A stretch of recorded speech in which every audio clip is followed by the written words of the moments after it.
Welcome back to RR educations. APPSC group 2 మెయిన్స్లో మనం AP history class అని చూస్తున్నాం. దాంట్లో మనకు కాకతీయులు టాపిక్ మనం చూస్తున్నాం. కాకతీయులో చివరి కాకతీయ లాంటి రెండవ ప్రతాపరుద్రునకు కంప్లీట్ చేసుకోవడం జరిగింది. ఈ క్లాస్లో మనకు కాకతీయులకు సంబంధించి యుగ విశేషాల బాగా పరిపాలనా విధానం మనం పూర్తిగా కంప్లీట్ చేసుకోవడం జరుగుతుంది. అంతకన్నా ముఖ్యంగా మన గత క్లాస్ మనకు టోటల్ మన ఆర్ఆర్ ఎడ్యుకేషన్ అత్యంత సమగ్ర సమాచారం ఒక టోటల్ 12 టాపిక్స్ మనం కంప్లీట్ చేసుకోవడం జరిగింది. మనం అందించే ఈ పీడిఎఫ్ 99.9% యాక్యురేట్ మనకు ఖచ్చితమైన సమాచారంతో అత్యంత సమగ్ర సమాచారం మీకు అందించడం జరుగుతుంది. ఈ 12 టాపిక్స్ ఏంటి చెప్పాను కదా మనకు గత క్లాస్లో. మనకు చూడండి, ఏన్షియన్ పార్లుగా పూర్వ చారిత్రక యుగం నుంచి తూర్పు చాళుక్యుల వరకు, అలానే మోడర్న్ ఐరోపా వారి రాక నుంచి మనకు సిపాయిల తిరుగుబాటు వంటి ఆంధ్రదేశంపై ప్రభావానికి టోటల్ ఈ టాపిక్స్ మనకు 281 రూపాయలకి మీకు అందించడం జరుగుతుంది. ఈ సమగ్ర సమాచారం అంతా కూడా BSL Hanumantharao, P Raghunath sir వరకు ఇతర తెలుగు అకాడమీ బుక్ సోర్స్ మాత్రమే ప్రిపేర్ చేయడం జరుగుతుంది. ఓకే, మీలో ఎవరికైనా ఈ పీడిఎఫ్ కావాలంటే ఈ కాంటాక్ట్ నెంబర్ మనం 6300498822లో కాంటాక్ట్ అవ్వచ్చు.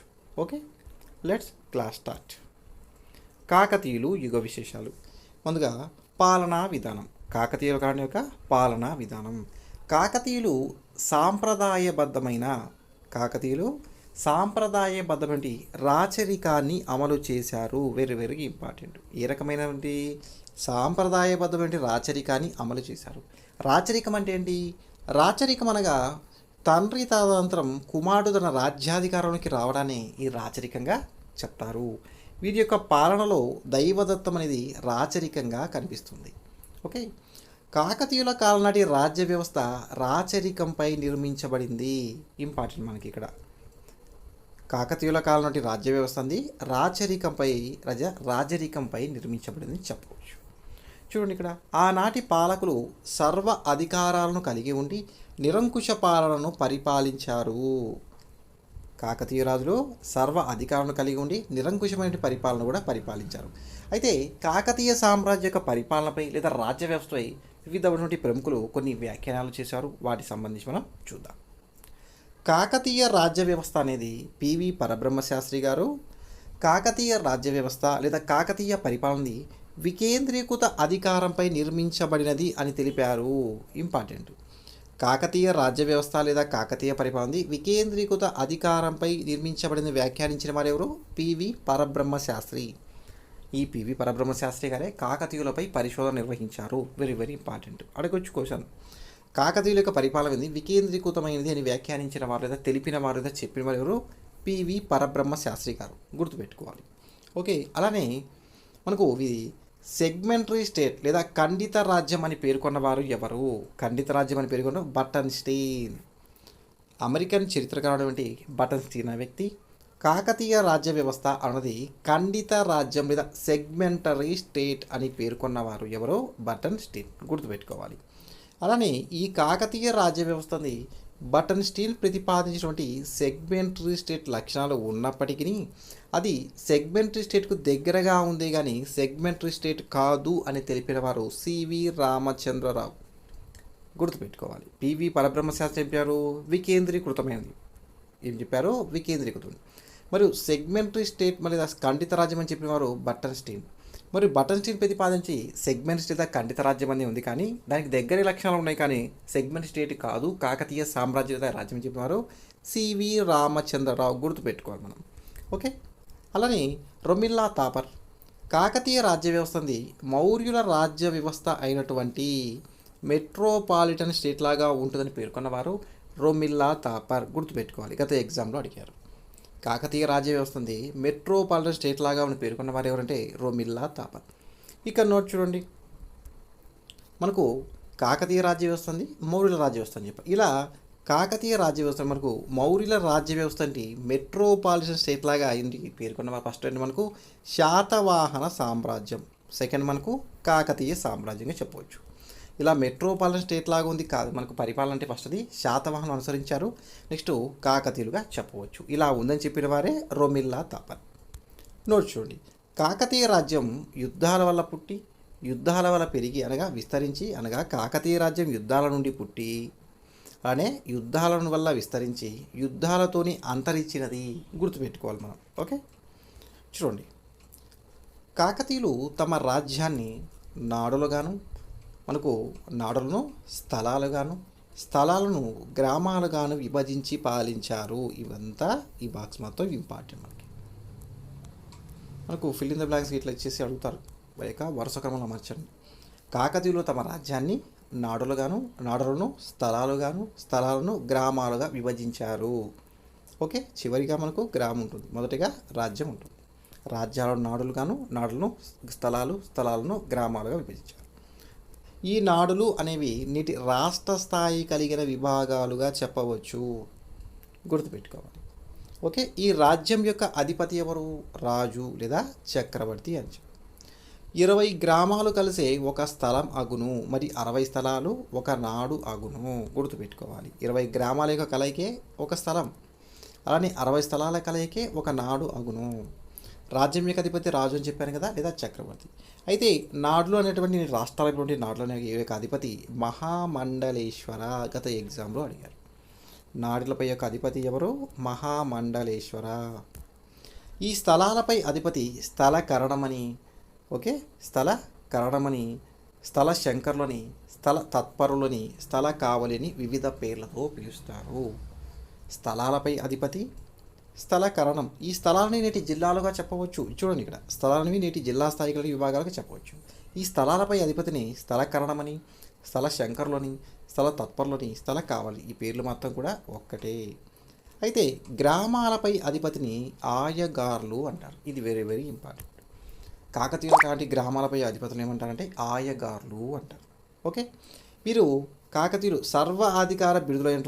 సర్వాధికారమైనటువంటి బిరుదులంటి మహారాజాదిరాజ పరమ మహేశ్వరి బిరుదులను ధరించలేదు, గుర్తుపెట్టుకోవాలి.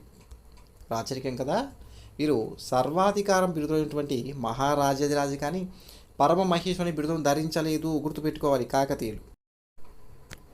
కాకతీయులు వారి సామంతులు పోయినటువంటి సమాధిగత పంచమహాశబ్ద అలానే మహామండేశ్వర బిరుదులు ఉపయోగించారు. కానీ వీరు సర్వాధికార బిరుదులంటి మహారాజాదిరాజ మరియు పరమ మహేశ్వరి బిరుదులను ఉపయోగించలేదు అని తెలుస్తుంది.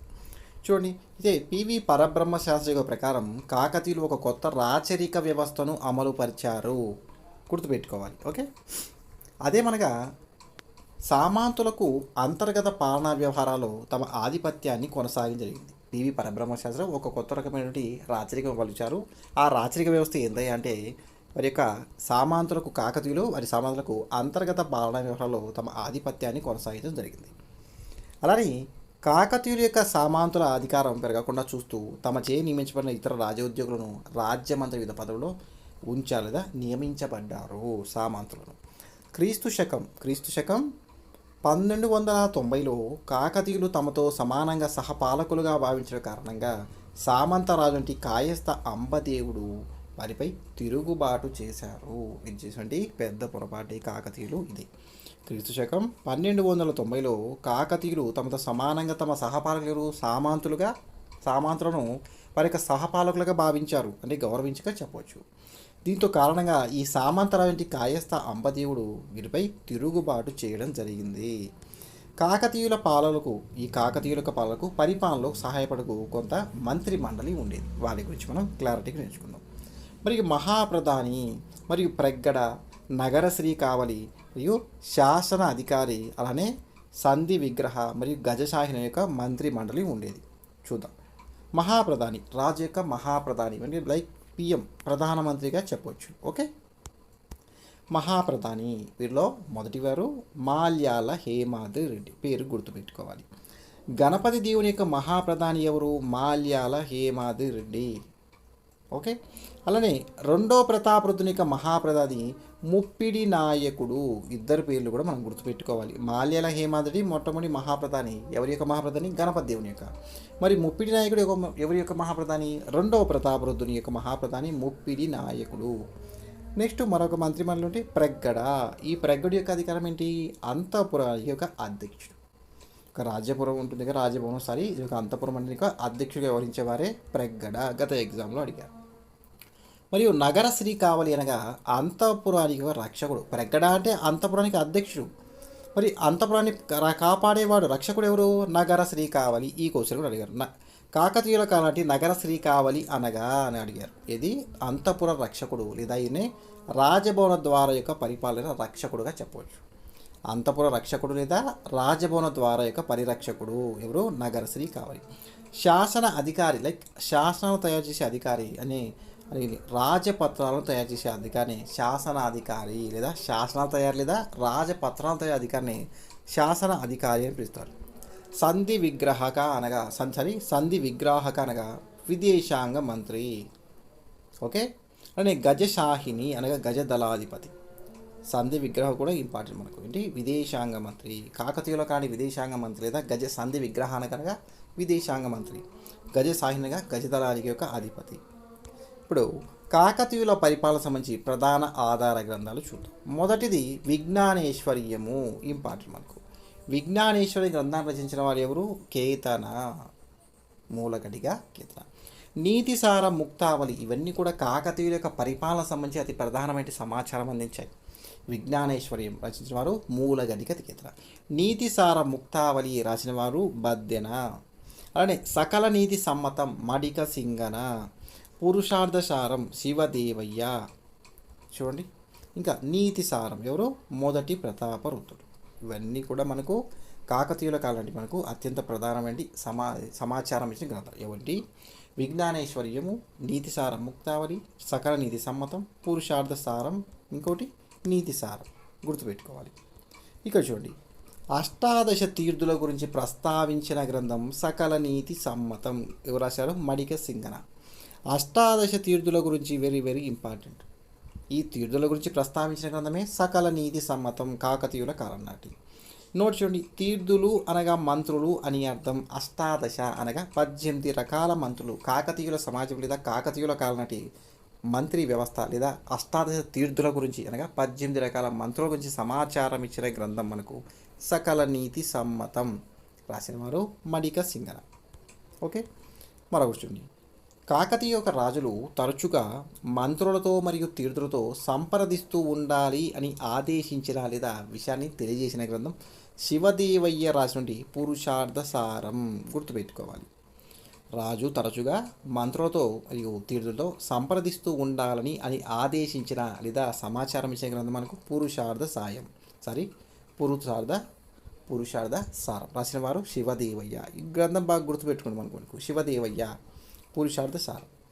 ఎగ్జాంపుల్గా రుద్రమదేవి సినిమాలో ఈ శివదేవయ్య పాత్ర నాకు తెలిసి ప్రకాష్ రాజుకు చేసినట్టుంది. మనకు గణపతి దేవునిగా పక్కన ఉంటాడికి సలహాలు ఇస్తుంటాడు కదా, ఇలా చెప్పవచ్చు. శివదేవయ్య పురుషార్థ సారం అనే గ్రంథాన్ని రాశారు. నెక్స్ట్ చూడండి, కాకతీయులు తమ రాజ్యోద్యోగులను నియోగులుగా విభజించారు. నియోగులు అంటే అర్థం ఏంటంటే రాజ్యంలో పనిచేసే ఉద్యోగులు. ఇలా ఈ రాజ్యోద్యోగులు లేదా నియోగులు మొత్తం మనకు 72 మంది ఉండేవారు. కాకతీయులు తమ రాజ్యోద్యోగులను నియోగులుగా విభజించారు. అట్టి నియోగులు మనకు 72 మంది ఉండేవారు. ఇంపార్టెంట్ మనం గుర్తుపెట్టుకోవాలి. అయితే ఈ మొత్తం 72 మందిపై నియోగులపై ఉన్నటువంటి అధిపతిని బాహత్తర నియోగాధిపతి అంటారు. నోట్ చూడండి, గణపతి దేవుని యొక్క బాహత్తర నియోగాధిపతి ఎవరు? గంగయ్య సాహిని. గుర్తుపెట్టుకోవాలి, గణపతి దేవుడు గంగయ్య సాహిని. ఎవరైనా ఎవరు? బాహత్తర నియోగాధిపతి. ఎవరిపై? గణపతి దేవుని యొక్క బాహత్తర నియోగాధిపతి గంగయ్య సాహిని. అలానే రుద్రమదేవి యొక్క బాహత్తర నియోగాధిపతి ఇద్దరు ఉన్నారు. మొదటి దశలో త్రిపురాది దేవ, ఇతని యొక్క అనంతరం పొంకల మల్లయ్య ప్రగడ. త్రిపురాది దేవ మరి ఇతని త్రిపురాది అని కూడా అంటారు. త్రిపురాది దేవ మరియు ఇతని యొక్క తదనంతరం పొంకల మల్లయ్య ప్రగడ. గుర్తుపెట్టుకోవాలి, ఇద్దరి పేర్లు కూడా మనం గుర్తుపెట్టుకోవాలి. గంగయ్య సాహిని గణపతి దేవుని యొక్క బాహత్తర నియోగపతి, త్రిపురాది దేవ మరి తదనంతరం పోంకల మల్లయ్య ప్రగడ. ఎవరి అంటే రుద్రమ్మదేవి యొక్క బాహత్తర నియోగాధిపతులు. అలానే కాకతీయుల కాలంలో గ్రామ పాలన చూస్తూ 12 ఇలానే చదువుకోవాలి అనగా 12 మంది. కాకతీయుల కాలంలో గ్రామ పాలన చూస్తూ 12 అనే ఆయగాండ్రు ఉండేవారు. అంటే 12 మంది యొక్క ఆయగాండ్రు లేదా పరిపాలకులు ఉండేవారు. ఎవరు? గ్రామ స్థాయిలో. ఇంపార్టెంట్ మనకి ఇక్కడ. ఓకే, స్టార్ మార్క్ క్వశ్చన్గా చెప్పవచ్చు. 12 మంది.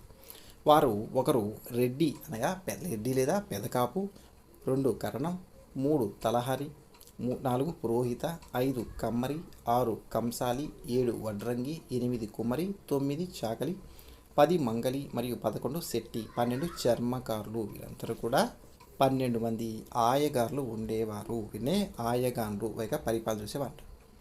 ఓకే, ఆయగారు అంటే కాకతీయ నుండి గ్రామ పాలన నిర్వహించేవారని గుర్తుపెట్టుకోవాలి. ఎంతమంది అంటే 12 మంది. ఇది ఇంపార్టెంట్.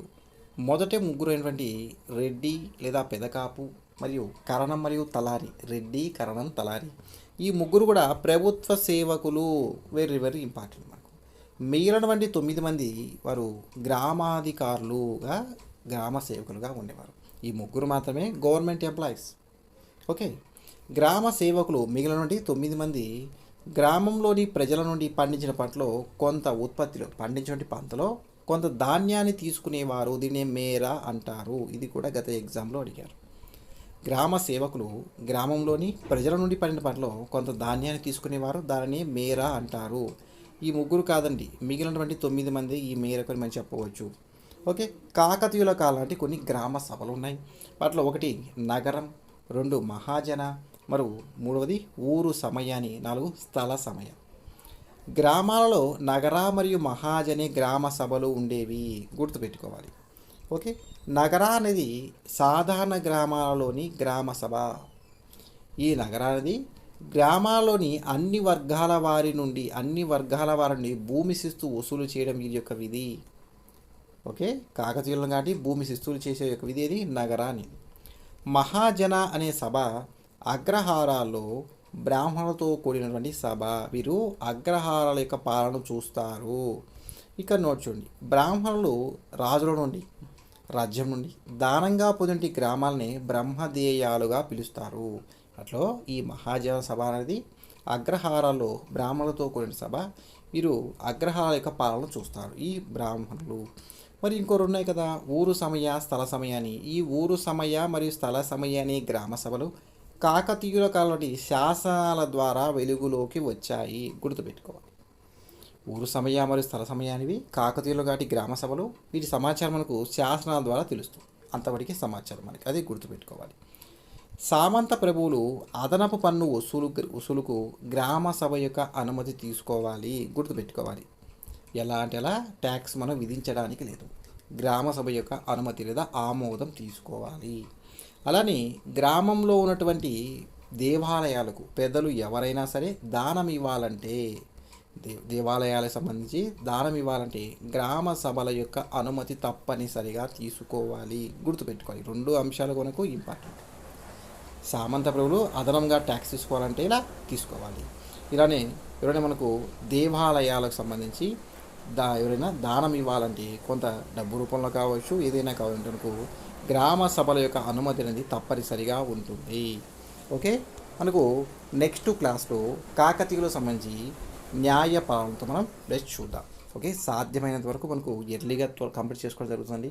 ఒకవేళ లేట్ అవుతుంది అనుకుంటే ఒక 1 or 2 క్లాస్ చేసేసి మిగిలిన మొత్తం మీకు PDF రూపంలో ప్రొవైడ్ చేయడం జరుగుతుంది.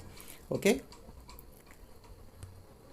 చూడండి ఎంత కంటెంట్ ఉంది. ఎంత కంటెంట్ మనకు 1 by 1 క్లారిటీగా నేర్చుకోవాలి. మనం మంచి సంగతి చెప్పాను కదా, 99.9% యాక్యురేట్తో అత్యంత సమగ్ర సమాచారంతో అందివ్వడం జరుగుతుంది. అంతకన్నా మరొక విషయం, మనం ఇప్పటివరకు అందించాం ఈ 12 టాపిక్స్లో కానీ ఇప్పుడు జరిగే క్లాసెస్లో కానీ ఏదైనా మీకు డౌట్స్ ఉన్నా, బై మిస్టేక్ ఏదైనా ప్రింటింగ్ మిస్టేక్, టైపింగ్ మిస్టేక్ అంటే నా యొక్క వాట్సాప్ నెంబర్ 6300 ఏ నెంబర్ 6300498822లో వాట్సాప్ నెంబర్లో కాంటాక్ట్ అవ్వచ్చు. PDFs కోసం కానీ ఏదైనా డౌట్స్ ఉంటాయి. ఓకేనా, మరో క్లాస్లో మళ్ళీ కలుద్దాం. ఓకే, అందరూ బాగా చదవండి. మనకు గ్రూప్ 2 మెయిన్స్ కూడా త్వరలో జరగనుంది. ఇయర్ కావచ్చు, ఎప్పుడైనా మనమే రాసేది, మనమే చదవాలి, మనమే కష్టపడాలి. ఓకేనా, ఇంకా చాలా టాపిక్ ఉంది సిలబస్. ఏన్షియెంట్ పాయింట్ స్టార్టింగ్లో ఉన్నాం. ఏన్షియెంట్ కంప్లీట్ అయిపోయింది. మోడల్లోనే మోడల్ స్టార్ట్ చేసాం, మిడివల్లోనే స్టార్టింగ్లో ఉన్నాం. ఓకే, ఒకవేళ క్లాసెస్ చేయకపోయినప్పటికీ మీకు PDFs అవి అందుబాటులో తీసుకోవడం జరుగుతుంది. ఓకేనా, ఈ కాకతీయుల టాపిక్ 1 or 2 క్లాస్ చేస్తాను, సాధ్యమైన కంప్లీట్ చేస్తాను. ఒకవేళ సమయం లేనప్పుడు మీకు PDF రూపంలో ప్రొవైడ్ చేయడం జరుగుతుంది. ఓకేనా, మనకు ఈ 12 టాపిక్స్ కూడా 281 రూపాయలకే మీకు అందించడం జరుగుతుంది. ఓకే, అందరూ బాగా చదవండి. టైం అయితే వేస్ట్ చేసుకోవద్దు. ఇంకో ముఖ్య విషయం, మనం అందించే classes AP TET social standard వారికి సోషల్ మీడియాకి ఏపీ టెట్ మరియు డిఎస్సి వారికి కూడా యూజ్ఫుల్ అవుతాయి. 6th మరియు 7th 8th 9th క్లాస్లో కాకతీయులు సంబంధించి ఏపీ హిస్టరీ సంబంధించి కూడా శాతవాహనులు కాకతీయులు అన్నీ ఉన్నాయి కాబట్టి ఓకేనా. మరొక వీడియో మళ్ళీ కలుద్దాం. Okay, by.